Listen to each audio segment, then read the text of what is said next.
Hello Gujarati પાઠશાલામાં તમારું સ્વાગત છે. મારું નંદ ચિંતન અખાણી અને આજે આપણે જે ગણ પરિચય જે છે એમાં આપણે આગળ કરશું. આપણે સ્વાધ્યાય 1.2 સુધી આ ચેપ્ટરમાં પતી ગયું છે. એના પછી આજના લેક્ચરની અંદર આપણે જોવાના છીએ કે ભાઈ ઉપગણ કોને કહેવાય, સાર્વત્રિક ગણ કોને કહેવાય, ઘાત ગણ કોને કહેવાય અને અંતરાલ જે કહેવાય સંવૃત અંતરાલ અને વિવૃત અંતરાલ, આ બંને વસ્તુ વિશે વાત કરીશું. પ્લસ આમાં છોકરાઓ જે ઘણી બધી ભૂલ કરતા હોય છે એ ભૂલ તમે ના કરો એના માટેની આજે આપણે વાત કરશું, જેના કારણે તમારા બધા ડાઉટ ક્લિસ્ટર ક્લિયર આ લેક્ચરની અંદર થઈ જશે અને ભવિષ્યમાં તમે ક્યારેય ભૂલ નહીં કરો એની મારી ગેરંટી છે.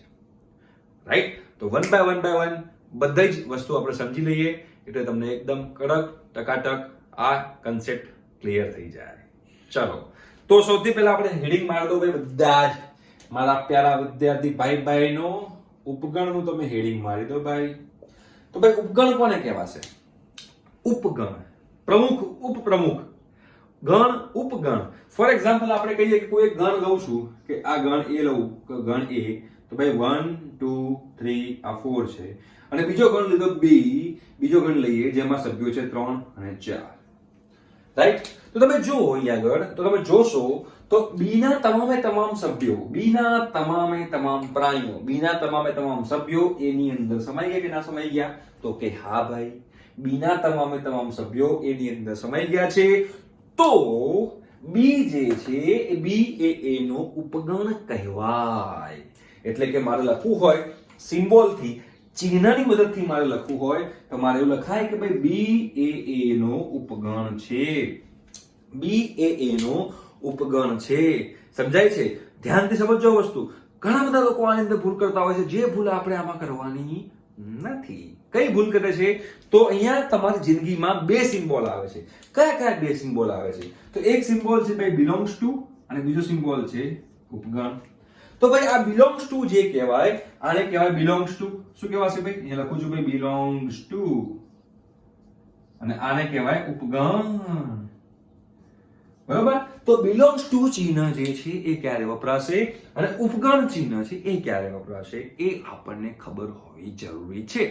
જો એ ખબર ના હોય ને તો તમે ભવિષ્યમાં આમાં ઘણી બધી ભૂલ કરશો અને તમે ઘણા બધા મૂંઝવાશો. તો એવું આપણે નથી કરવાનું.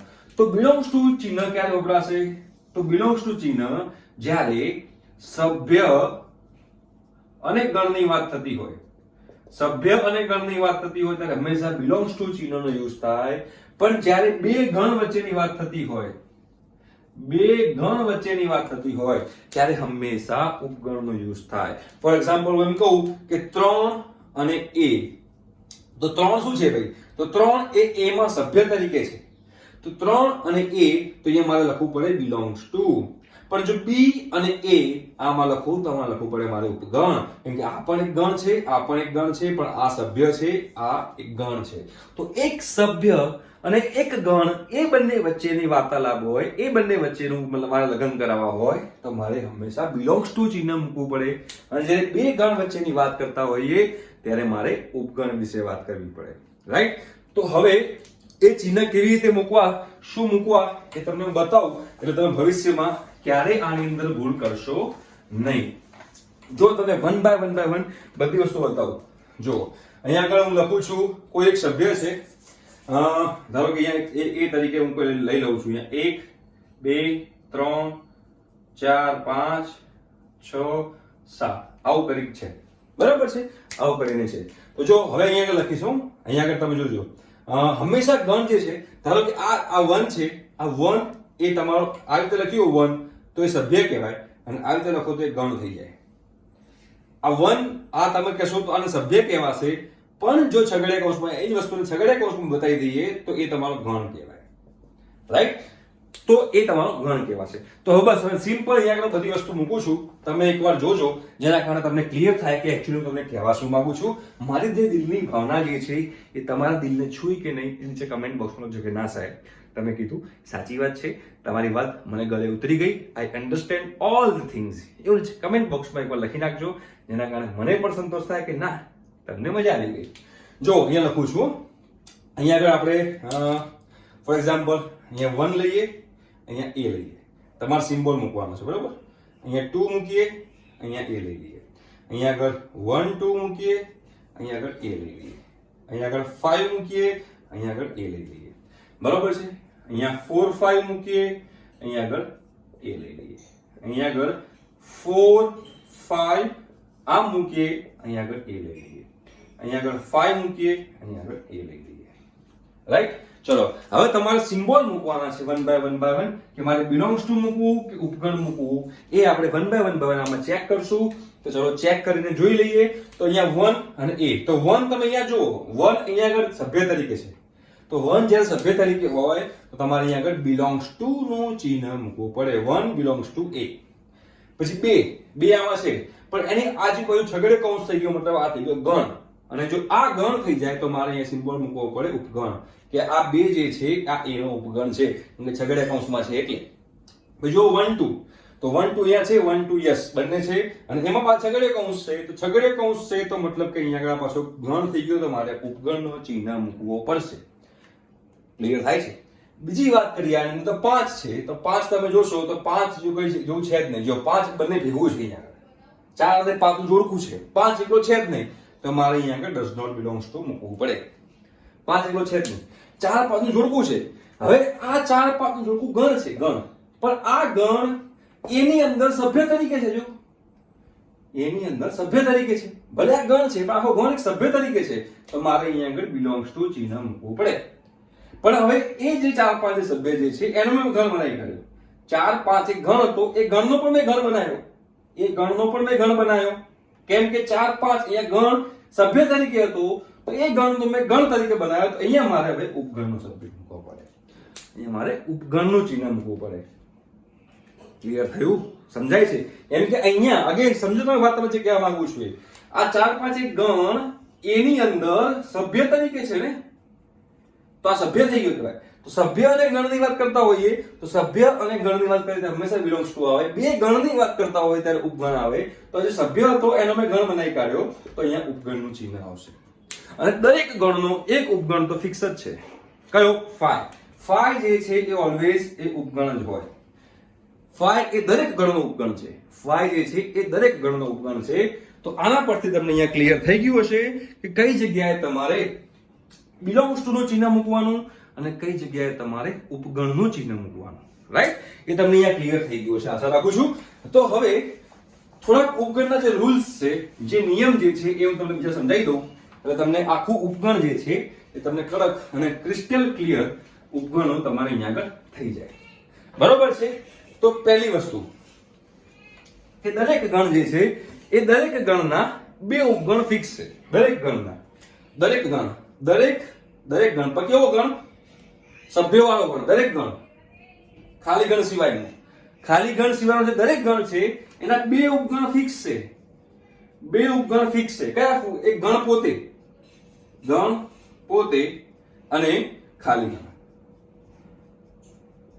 આ બંને દરેક ગણના ઉપગણ કહેવાય. ફોર એક્ઝામ્પલ હું લખું છું, એક્ઝામ્પલ તરીકે તમે મૂકું યા તમને ખબર પડશે. જો a તરીકે 1 2 3 છે, a તરીકે 1 2 3 છે, રાઈટ?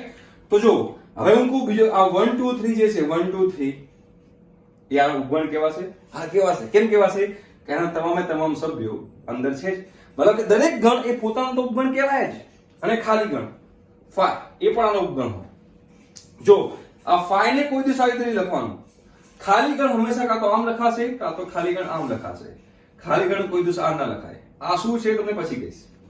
આ બીજી વસ્તુ કહેવાય, આને બીજી વસ્તુ કહેવાય. શું છે આપણે પછી વાત કરશું. પણ ખાલી ગણ જે છે એ ખાલી ગણ કાં તો આવી રીતે લખાશે કાં તો આવી રીતે લખાશે. એનો મતલબ કોઈ પણ ગણ હોય, ખાલી ગણ સિવાયનો કોઈ પણ ગણ હોય, એના બે ઉપગણ તો ફિક્સ જ છે. કયા? ગણ પોતે અને ખાલી ગણ. રાઈટ? હવે મારે આ 1 2 3 જે છે આ મને ગણ આપેલો છે, એ ગણની મારે સંખ્યા શોધવી છે કે ભાઈ કેટલી સંખ્યા છે, કેટલી સંખ્યા છે. તો ફોર એક્ઝામ્પલ હું કહું કે 1 એનો ગણ કહેવાશે. હા કહેવાશે. 1 2 એનો ગણ કહેવાય, ઉપગણ. 1 એનો ઉપગણ કહેવાય. 1 2 એનો ઉપગણ કહેવાય. 1 3 એનો ઉપગણ કહેવાય. બરાબર છે? 1 2 3 એનો ઉપગણ કહેવાય. 2 3 એનો ઉપગણ કહેવાય. ખાલી 2 જે છે એનો ઉપગણ કહેવાય. ખાલી 3 છે એનો ઉપગણ કહેવાય. 1 2 3 જે છે એનો ઉપગણ કહેવાય. ખાલી ગણ છે એનો ઉપગણ કહેવાય. 1 2 3 4 5 6 7 8. 1 2 3 4 5 6 7 8. આપણે ક્યાંક એક્સ્ટ્રા મૂકી દીધું લાગે છે. 1 2 3 બે વાર આવી ગયા છે, એટલે 1 2 3 બે વાર આવી ગયા છે. એટલે જો 8 થી વધારે શક્ય નથી. આમાં સભ્યોની સંખ્યા કેટલી હતી? સભ્યોની સંખ્યા 3 છે ભાઈ. સભ્યોની સંખ્યા કેટલી છે? સભ્યોની સંખ્યા 3 છે, રાઈટ? તો સભ્યોની સંખ્યા 3 છે, આપણને મળ્યા ઉપગણ 3. એટલે કે સોરી, આપણને મળ્યા ઉપગણ 8. ઉપગણની સંખ્યા 8 મળી, સભ્યોની સંખ્યા 3 છે. તો એનો મતલબ કોઈ પણ ગણ હોય એ કોઈ પણ ગણના ઉપગણોની સંખ્યા કેટલી હોય? તો કોઈ પણ ગણના ઉપગણોની સંખ્યા હોય 2n. કોઈ પણ ગણ હોય એના ઉપગણની સંખ્યા હશે 2n. જ્યાં n શું છે? n જે છે એ આપેલ ગણના સભ્યોની સંખ્યા છે. n શું છે ભાઈ? n જે છે એ આપેલ ગણના સભ્યોની સંખ્યા છે. એટલે આમાં આપેલ ગણના સભ્યોની સંખ્યા 3 છે. એટલે મારે અહીંયા લખવું પડે 2/3. જો 2/3 મૂકીએ તો જવાબ ભાઈ 8 આવશે. હે, 2 3 8 બધાને ખબર જ છે, 2 3 8 થાય.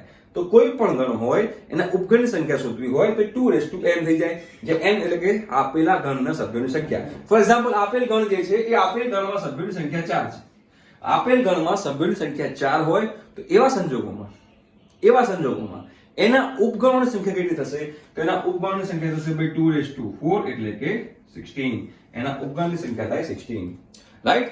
આ વસ્તુ જે છે, આ વસ્તુ તમારે શેમાં ધ્યાન આપવાની આવશે ખબર? ચેપ્ટર નંબર 2 છે ને, એ ચેપ્ટર નંબર 2 માં તમને ખૂબ જ કામ આવશે. એટલે આ કન્સેપ્ટ તમારે ખૂબ જ ચેપ્ટર નંબર 2 માં કામ આવશે. તો મહેરબાની કરીને ચેપ્ટર નંબર 2 માટે આ કન્સેપ્ટને જે છે એ તમારે ધ્યાન રાખવું પડશે, રાઈટ? તો આઈ થિંક સો કે ઉપગણ કોને કહેવાય મેં તમને કહી દીધું. ઉપગણોની સંખ્યા કેવી રીતે શોધવી પણ મેં તમને કહી દીધું. કયા સંજોગોમાં તમારે ઉપગણને ઇંગ્લિશમાં કહેવાય સબસેટ. એટલે આપણે આ રીતે લખ્યું હોય a અને b તો આવું લખાય a સબસેટ ઓફ b. એટલે b a નો a જે છે એ b નો ઉપગણ છે, a સબસેટ ઓફ b. અને આ રીતે લખ્યું હોય 5 belongs to b એટલે કે 5 એ b નો સભ્ય છે, રાઈટ? આને કહેવાય સબસેટ, આને કહેવાય belongs to. બરોબર? તે ક્યારે મૂકવું એ પણ મેં તમને કહી દીધું. તો હવે અહીંયા આગળ તમને જે ઉપગણ જે છે એ ઉપગણ વિશે તમને ખબર પડી ગઈ હશે, રાઈટ? એ વસ્તુ તમને અહીંયા આગળ ખબર પડી ગઈ હશે. હવે વાત કરીએ આપણે ઘાતગણની. આપણે વાત કરીએ ઘાતગણની. એ ઘાતગણની આપણે વાત કરીએ એટલે તમને ક્લિયર થઈ જાય કે ભાઈ આ પાર્ટી કહેવા શું માંગે છે. આ પાર્ટી કહેવા શું માંગે છે? ઘાતગણ. જો ઘાતગણ, તો ભાઈ ઘાતગણ આપણે કોને કહીશું એ પણ સમજવું જરૂરી છે ભાઈ. ઘાતગણ આપણે કોને કહીશું? ધ્યાનથી સમજજો. શ્રી કૃષ્ણ ભગવાને અર્જુન ભગવાને જે કીધું હતું એ હું તમને કહેવા જઈ રહ્યો છું. આપેલ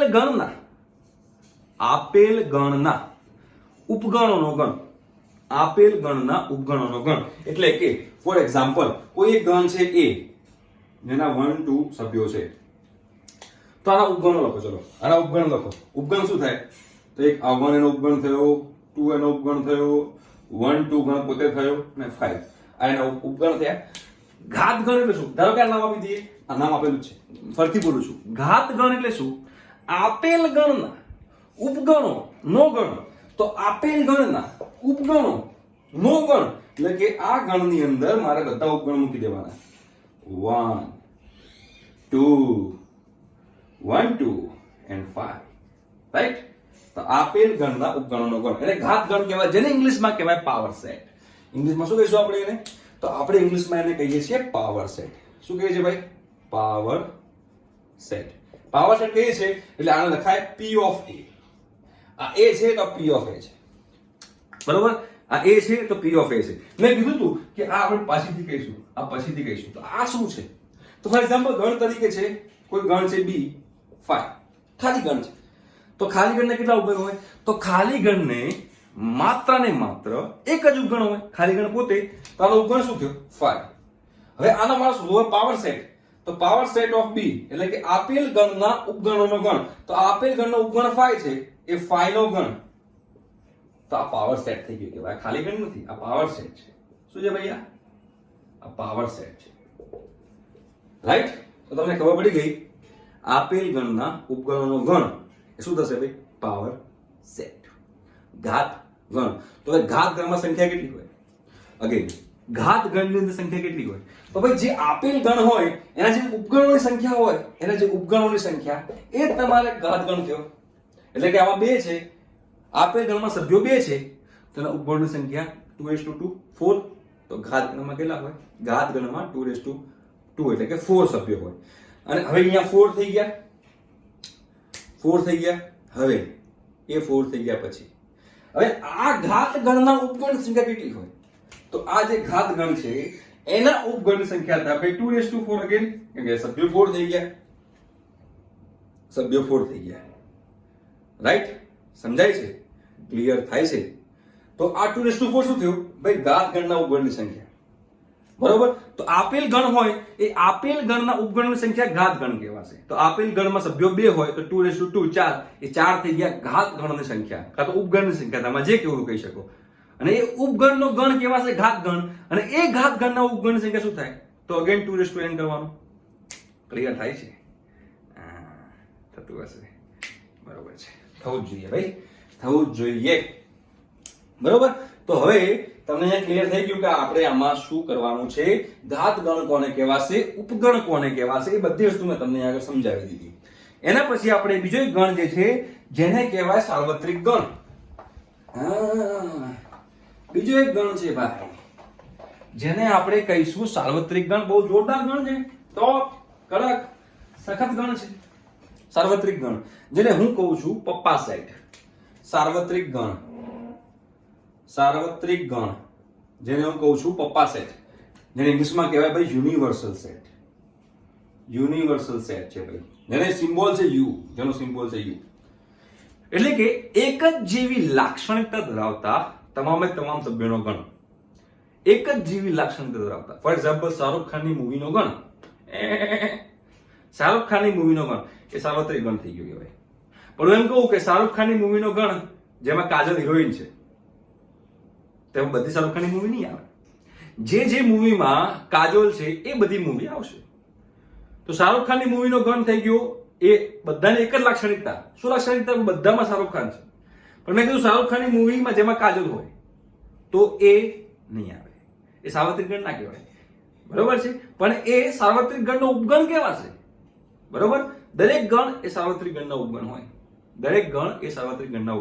હું સલમાન ખાનની મૂવીનો ગણ તો એ સલમાન ખાનની મૂવી માટે થઈ ગયો સાર્વત્રિક ગણ પણ હવે એમાં હું કહું કે ભાઈ સલમાન ખાનની મૂવીનો ગણ જેમાં સલમાન ખાને ટી-શર્ટ નીકાળી હોય તો બધી જ આવશે ના નીકાળી હોય તો ખાલી ગણ કેમ કે ભાઈને તો ટી-શર્ટ કાઢવું ગમે છે 6 પેક બોડી હોય એટલે આપણા જેવા ના કાઢી શકે તો કાઢે રાઈટ તો આ રીતે તમને ખબર પડી ગઈ છે કે સાર્વત્રિક ગણ કોને કહેવાય હવે એના આધારે વાત કરી કે આપણી નંબર સિસ્ટમ છે તમને ખબર હોય તો ભાઈ n એટલે કે પ્રાકૃતિક સંખ્યા કહેવાશે z એટલે કે તમારે પૂર્ણાંક સંખ્યા કહેવાશે એની વચ્ચે w આવશે પૂર્ણ સંખ્યા કહેવાશે પૂર્ણાંક સંખ્યા કહેવાશે q સમય સંખ્યા કહેવાશે અસમય સંખ્યા કહેવાશે અને વાસ્તવિક સંખ્યા કહેવાશે જો પ્રાકૃતિક સંખ્યા જે છે એ 0 1 2 0 ના આવે 1 2 3 થી લઈને અનંત સુધી હોય તમારી પ્રાકૃતિક સંખ્યા કહેવાય પૂર્ણ સંખ્યા એટલે 0 ને તમે ઉમેરી દો તો એ તમારી પૂર્ણ સંખ્યા કહેવાય પૂર્ણાંક સંખ્યા એટલે શું કે -3 -2 -1 0 1 2 થી અનંત સુધી એ તમારી પૂર્ણાંક સંખ્યા કહેવાય q સમય સંખ્યા જેને p/q સ્વરૂપમાં દર્શાવી શકાય જેને p/q સ્વરૂપમાં ના દર્શાવી શકાય એને કહેવાય અસમય સંખ્યા અને વાસ્તવિક સંખ્યા કોને કહેવાશે તો વાસ્તવિક સંખ્યા એને કહેવાશે કે જેને સંખ્યા રેખા ઉપર દર્શાવી શકાય બરાબર તો જો આ 1 2 3 અને 0 1 2 મતલબ કે આના તમામે તમામ સભ્યો આની અંદર છે કે ના હા બિલકુલ છે મતલબ આ n જે છે w નો ઉપગણ છે n જે છે એ w નો ઉપગણ છે જો ભાઈ n એ w નો ઉપગણ છે w એ z નો ઉપગણ છે z એ q નો ઉપગણ છે અને q જે છે એ r નો ઉપગણ છે n w z q r બરોબર સૌથી મોટો r છે ભાઈ એટલે r તમારો થઈ ગયો સાર્વત્રિક ગણ થઈ ગયો ભાઈ આ સંખ્યા રેખા માટે એટલે કે સંખ્યાઓ માટે સાર્વત્રિક ગણ વાસ્તવિક સંખ્યાઓ માટે સૌથી મોટો ગણ વાસ્તવિક સંખ્યા ગણ છે બરાબર સૌથી નાનો ગણ કયો કહેવાશે તો સૌથી નાનો ગણ કહેવાશે પ્રાકૃતિક સંખ્યા ગણ એનાથી મોટો પૂર્ણ સંખ્યા ગણ એનાથી મોટો પૂર્ણાંક સંખ્યા ગણ એનાથી મોટો સમય સંખ્યા ગણ અને એનાથી મોટો વાસ્તવિક સંખ્યા ગણ તો આ તમારો જે છે એ સાર્વત્રિક ગણ થઈ ગયો કહેવાશે કારણ કે આની અંદર બધા આવી ગયા આ પપ્પા સેટ થઈ ગયો યુનિવર્સલ સેટ થઈ ગયો સમજાય છે ચીટિંગ ના કરતા સમજજો ભાઈ બરોબર છે હજુ કોઈને એમાં ખબર ના પડતી હોય તો નીચે તમે કમેન્ટ બોક્સમાં લખી શકો છો કે સાહેબ આમાં ખબર ના પડી તો હું તમને સમજાવવાનો દિલથી ટ્રાય કરીશ બરોબર હવે આના પછી જે છે એ છે અંતરાલની આપણે વાત કરશું આની અંદર ભાઈ અંતરાલ બે ટાઈપના છે સમૃદ્ધ અંતરાલ અને વિવૃત અંતરાલ એ શેના માટે યુઝ થાય એ મેં તમને કહું સમૃદ્ધ અંતરાલ અને વિવૃત અંતરાલ એ શેના માટે યુઝ થાય એ આખી વસ્તુ આપણે આગળ જોઈ લઈશું એટલે પછી તમને ક્લિયર થઈ જાય. બે ટાઈપના અંતરાલ છે ભાઈ, સમવૃત્ત અંતરાલ, અહીંયા હેડિંગ મારું છું, અને બીજું છે ભાઈ અહીંયા આગળ વિવૃત અંતરાલ. વિવૃત અંતરાલ, રાઈટ. તો પહેલા તમને આનો સિમ્બોલ ખબર હોવા જોઈએ કે ભાઈ સમવૃત્ત અંતરાલ કોને કહેવાશે. તો સમવૃત્ત અંતરાલ જે છે એનો સિમ્બોલ છે ચોરસ કૌંસ, અને જે વિવૃત અંતરાલ જે છે એનો છે નાનો કૌંસ. હું એમ કહું કે 1 થી અનંત, 1 થી અનંતમાં શું આવે? 1 થી અનંતમાં 1.1 આવે. હા, 1.000000000 લાખો કરોડો 001 આવે. હા, બધું જ આવે. તો હવે એને કઈ રીતે દર્શાવી? તો મારે 1 થી અનંત બતાવવું હોય તો 1 થી અનંત, તો 1 થી અનંત. જો 1 લો અને 1 પછી તમામ સંખ્યા લઈ લો, પણ આપણે અનંત સુધી પહોંચી ના શકીએ. અનંત સુધી પહોંચી ના શકીએ એના માટે આપણે આ સિમ્બોલ યુઝ કરીએ. પહેલા તમને આનો મતલબ ખબર હોવી જોઈએ. આનો મતલબ એવો થાય છે, ફોર એક્ઝામ્પલ અહીંયા મેં a b લખ્યું છે, અહીંયા મેં લખ્યું છે a b, બરાબર છે. હવે આ a b એટલે શું? a પણ લેવાનું, b પણ લેવાનું, a અને b ની વચ્ચેની સંખ્યાઓ પણ લેવાની. a પણ લેવાનું, b પણ લેવાનું, a અને b ની વચ્ચેની તમામ સંખ્યાઓ લેવાની. અહીંયા a અને b એટલે શું? a નહીં લેવાનું, b નહીં લેવાનું, પણ a અને b ની વચ્ચેની સંખ્યાઓ લેવાની. એટલે ફોર એક્ઝામ્પલ આને કહું કે આ લખ્યું છે ભાઈ 5 થી 10, અને મેં લખી છે અહીંયા 5 થી 10. આ બંનેનો મતલબ શું થયો? તો કે 5 પણ લેવાનું, 10 પણ લેવાનું, અને 5 અને 10 ની વચ્ચેની તમામ સંખ્યાઓ લેવાની. આના મતલબ શું થાય? 5 અને 10 નહીં લેવાનું, પણ 5 અને 10 ની વચ્ચેની તમામ સંખ્યા લેવાની. પણ 5 અને 10 ની વચ્ચે કેટલી સંખ્યાઓ છે? અસંખ્ય સંખ્યાઓ છે. કોઈ કહે છે કે 6 7 8 9 10, એટલું નથી. 5.1 5.2 5.3 5.34 5.345 5.0000001, અસંખ્ય સંખ્યાઓ છે. એટલે આ અસંખ્ય સંખ્યાઓને આપણે લખી ના શકીએ. તો અસંખ્ય સંખ્યાઓને આપણે લખી ના શકીએ, આપણે અંતરાલનો યુઝ કરીએ છીએ. એટલે આને જો મારે સંખ્યા રેખા પર દર્શાવવું હોય, સંખ્યા રેખા પર, તો આનો સંખ્યા રેખા પર કેવી રીતે દર્શાવી શકું? તો સંખ્યા રેખા પર આવી રીતે દર્શાવી. અહીંયા ધારો કે 5 છે, અહીંયા ધારો કે 10 છે, તો 5 લેવાનું તો ડાર્ક સર્કલ કરો, 10 લેવાનું તો એ પણ ડાર્ક સર્કલ કરો, અને 5 અને 10 ની તમામ સંખ્યાઓ આ ડાર્ક લાઈન કરી નાખો. અને આને જો મારે સંખ્યા રેખા પર દર્શાવવું હોય તો આને હું સંખ્યા રેખા પર કેવી રીતે દર્શાવી શકું? ધારો કે આ 5 છે, આ 10 છે, મારે 5 નથી લેવાનું, તો હું રાઉન્ડ સર્કલ કરીશ. 10 નથી લેવાનું, રાઉન્ડ સર્કલ કરીશ, વચ્ચે ડાર્ક લાઈન. જો બંનેનો મીનિંગ તમે સમજો. 5 પણ લેવાનું, 10 પણ લેવાનું, 5 અને 10 ની વચ્ચેની તમામ સંખ્યાઓ લેવાની. 5 નહીં લેવાનું, 10 નહીં લેવાનું, પણ 5 અને 10 ની વચ્ચેની સંખ્યાઓ લેવાની. રાઈટ? સમવૃત્ત અંતરાલ, વિવૃત અંતરાલ. ધારો કે આવી રીતે લખેલું હોય 10 થી 15, અહીંયા આગળ સમવૃત્ત અંતરાલ છે, અહીંયા છે વિવૃત અંતરાલ. આનો મતલબ શું થયો? 10 લેવાનું પણ 15 નહીં લેવાનું, અને 10 અને 15 ની વચ્ચેની સંખ્યાઓ લેવાની. તો એને મારા સંખ્યા રેખા પર દર્શાવવું તો કેવી રીતે દર્શાવાય? તો 10 લેવાનું, 15 નહીં લેવાનું, પણ એની વચ્ચેની સંખ્યાઓ લેવાની. આ રીતે લખેલું હોય 5 થી 7. આનો મતલબ શું થયો? 5 નહીં લેવાનું, 7 લેવાનું, અને એની વચ્ચેની સંખ્યાઓ તો લેવાની જ. 5 નહીં લેવાનું, 7 લેવાનું, અને એની વચ્ચેની સંખ્યાઓ તો લેવાની જ. રાઈટ? બરોબર છે. તો જો આપણે સમવૃત્ત અંતરાલ અને વિવૃત અંતરાલ જે છે એને બતાવ્યું, એને સંખ્યા રેખા પર પણ દર્શાવી, અને સંખ્યા રેખા પર દર્શાવી, પણ એને આપણે હવે અસમતાના સ્વરૂપમાં પણ દર્શાવી શકીએ. અસમતાના સ્વરૂપમાં એટલે શું? જો આ 5 અને 10 છે, 5 લેવાનું, 10 લેવાનું, બરોબર છે, અને એની વચ્ચેની સંખ્યાઓ પણ લેવાની. એનો મતલબ થઈ ગયો કે એક x એવો છે, જે 5 અથવા 5 થી મોટો છે, અને 10 અથવા 10 થી નાનો છે. આને આપણે અસમતાના સ્વરૂપમાં દર્શાવ્યું. એક કોઈ x સંખ્યા છે જે 5 અથવા 5 થી મોટી છે, 10 અથવા 10 થી નાની છે. આને બતાવવું તો કઈ રીતે બતાવાય? કોઈ એક x એવો છે જે 10 અથવા 10 થી મોટો છે, પણ 15 થી નાનો છે. 15 અથવા 15 થી નહીં, 15 થી નાનો, 15 નથી લેવાનું, 15 નથી લેવાનું. તો 15 નથી લેવાનું, તો 15 નથી લેવાનું, તો અહીંયા ઇક્વલ ટુ ની નિશાની નહીં આવે. અહીંયા ઇક્વલ ટુ ની નિશાની આવશે, કેમ કે 10 લેવાનું છે, અહીંયા 15 નથી લેવાનું. મતલબ કે આનો મતલબ એવો થયો કે x એવો છે જે 10 અથવા 10 થી મોટો છે, પણ 15 થી નાનો છે. આને લખો તો કેવી રીતે લખાય? કે x એવો છે જે 5 થી મોટો છે અને 10 થી નાનો છે. જો 5 પણ નથી લેવાનું, 10 પણ નથી લેવાનું, એટલે આપણે ઇક્વલ ટુ ની નિશાની ના મૂકી. હવે અહીંયા આગળ જો, અહીંયા x એવો છે જે 5 થી મોટો છે, પણ 7 અથવા 7 થી નાનો છે. 7 અથવા 7 થી નાનો, 7 લેવાનો છે, એટલે 7 થી નાનો, પણ 5 થી મોટો, 5 નથી લેવાનો. તો જો એક ને એક વસ્તુને આપણે અંતરાલના સ્વરૂપમાં પણ દર્શાવાય, સંખ્યા રેખામાં પણ દર્શાવાય, અને અસમતાના સ્વરૂપમાં પણ દર્શાવો. આ અંતરાલ જ છે બધા, રાઈટ? આ બધા અંતરાલ જે છે ને એ તમારી જે અસમતા ચેપ્ટર આવશે ને આગળ, એમાં ખૂબ જ કામ આવશે. ત્યારે આપણે વધારે ડિટેલમાં જઈશું, એમાં આપણે શોર્ટકટ રીત પણ જોઈશું, જેના કારણે તમને ક્લિયર થઈ જાય. તો આજે આપણે કયું શીખ્યા? ઉપગણ શીખ્યા, ઘાતગણ શીખ્યા, સાર્વત્રિક ગણ શીખ્યા અને બીજું શીખ્યા આપણે અંતરાલ, રાઈટ? તો આ 4 ટોપિક આપણે શીખ્યા. આઈ થિંક કે તમને ખબર પડી ગઈ હશે, અને ખબર પડી ગઈ હોય તો નીચે કમેન્ટ બોક્સમાં લખજો.